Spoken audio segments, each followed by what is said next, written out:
ড্রাইভারের কাছে না শোনা ছাড়াই হেল্পার গাড়ি টান দিছে। সিনটা দেখার পরে ড্রাইভার নিজেই স্টপ করে মারা গেছে। পানির নিচে থাকার কারণে আমার গায়ের উপরে প্রায় 12-13 জন পড়ছে। কি বাসের সাথে বাজি না, কোন জায়গায় দিয়ে বেরোচ্ছি বা কিভাবে বেরোচ্ছি উপর আল্লাহ জানে। গাড়িটা থামানোর পরে ড্রাইভার হচ্ছে চা পান খাইতে গেছে। চা পান খাইতে গেলে পারে এখন হচ্ছে আপনার মানে আচ্ছা আমাদের হচ্ছে যাত্রী যারা ছিল আর কি, তারা হচ্ছে 2-3 জন হচ্ছে 4-5 জন হবে এরকম, তারা নামে হয়তো চা পান খাচ্ছে আর সবাই গাড়ির মধ্যে আর কি, ছোট বড় সবাই।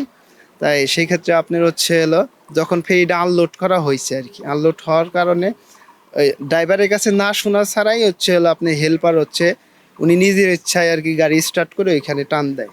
টান দেওয়ার কারণে হচ্ছিল উনি হচ্ছে তখন হচ্ছে গাড়িটা ব্যালেন্স রাখতে পারেনি। ব্যালেন্স না রাখার কারণে হচ্ছে ওই টানের কারণে একবার ডাইরেক্ট নদীতে যা পড়ে।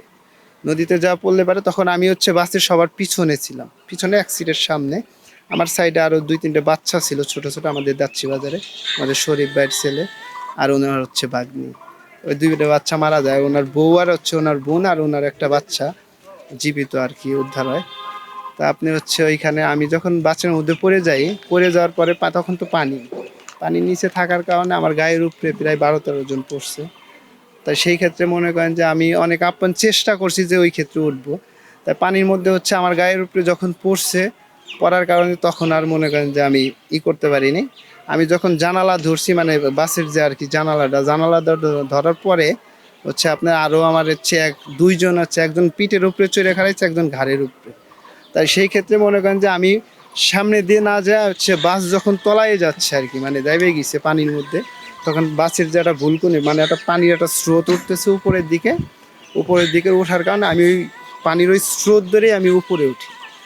উপরে ওঠার পরে আমি উপরে উঠতেছি, আমি জানি যে এখন আমি বাসের ভিতর থেকে বের হইনি।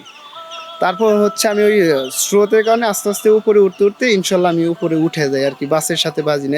কোন জায়গায় দিয়ে বেরোচ্ছি বা কিভাবে বেরোচ্ছি উপর আল্লাহ জানে। এই হচ্ছে কাহিনী। আমি তারপর হচ্ছে ওঠার পরে আমার গায়ে সাদা একটা শার্ট ছিল প্রিন্টের, সাদা শার্ট। আমি ওইখানে পল্টনের উপরে ওঠার পরে আমি প্রায় ওইখানে আধা ঘন্টা শুয়েছিলাম। শুয়ে থাকার পরে ওইখান থেকে আমি জামতলা পর্যন্ত আর কি একাই আসি গাড়িতে, তখন আমার চেঞ্জ ছিল এখানে। তারপর হচ্ছে আমার ছোট ভাইরা জামতলা যায়, ওরা আমাকে বাড়ি পর্যন্ত নিয়ে আসছে। একটা প্রশ্ন, ড্রাইভারের লাশ পাওয়া গেছে, ড্রাইভার হচ্ছিল আপনার ড্রাইভারের কাছে না শোনা ছাড়াই হেল্পার গাড়ি টান দিছে। ড্রাইভার তখন গাড়িতে না, ড্রাইভার তখন ছিল পানির মানে চায়ের দোকানে, চায়ের দোকানে ছিল। হ্যাঁ, ড্রাইভার হচ্ছিল তখন চায়ের দোকানে ছিল। আমি যতটুকু শুনছি বা আমি ওইখানে দেখে আসছি, উনি ওইখানে চায়ের দোকানে স্টপ করে মারা গেছে ড্রাইভার। মানে উনি তো গাড়ি টান দেয়নি, গাড়ি টান দিছে হেল্পার। হ্যাঁ, কিন্তু ড্রাইভার হচ্ছে স্টপ মানে ওইটা দেখে ওই সিনটা দেখার পরে ড্রাইভার নিজেই স্টপ করে মারা গেছে। আচ্ছা, আর ওই মানে আপনি তো গাড়িতে ছিলেন, জি জি। যে হেল্পার ছিল, হ্যাঁ, সে কি মানে বাঁচতে পেরেছিল কিনা বা লাভটা পেয়েছিল? আমি হেল্পারের সম্বন্ধে আমি কোনো কিছু শিওর মানে বলতে পারবো না যে আসলে কে বাঁচছে বা জীবিত উদ্ধার হয়েছে না মারা গেছে, শিওর আমি বলতে। কতজন যাত্রী ছিল ওইখানে? যাত্রী হচ্ছে আপনার 40 সিটের গাড়ি, পুরো গাড়িটাই ফ্ল্যাপ। তারপর হচ্ছে সবার 12 থেকে 13 জন বাচ্চা ছিল। হ্যাঁ, তা এভারেজে আপনার 50+ ছিল মানে যাত্রী আর কি, বাচ্চা টাচ্চা সহ ড্রাইভার মানে এগুলো সহ আপনি 50 জন প্লাস ছিল। আপনার নাম কি? আমার নাম মোহাম্মদ রাজীব সর্দার। আমার বাসা হচ্ছে দাচ্ছি 2 নং ওয়ার্ড, আগমারাই। কোন জায়গা থেকে উঠছিল? আমি উঠছি ওইখান থেকে, আমি উঠছি হচ্ছে জামতলা থেকে সদ্য গাড়িতে। হ্যাঁ, আমি ঢাকার উদ্দেশ্যে উঠছি আর কি, যে গাবতলী যাব। হ্যাঁ, তখন আমি হচ্ছে আপনি ওই যে হচ্ছে ফেরির যে বড় রশি থাকে না, মোটা রশি, আমি ওই ওঠার পরে আমার সাথে আমার ওঠার আগে আরো 2 জন ছেলে উঠছে, তারপর আমি উঠছি।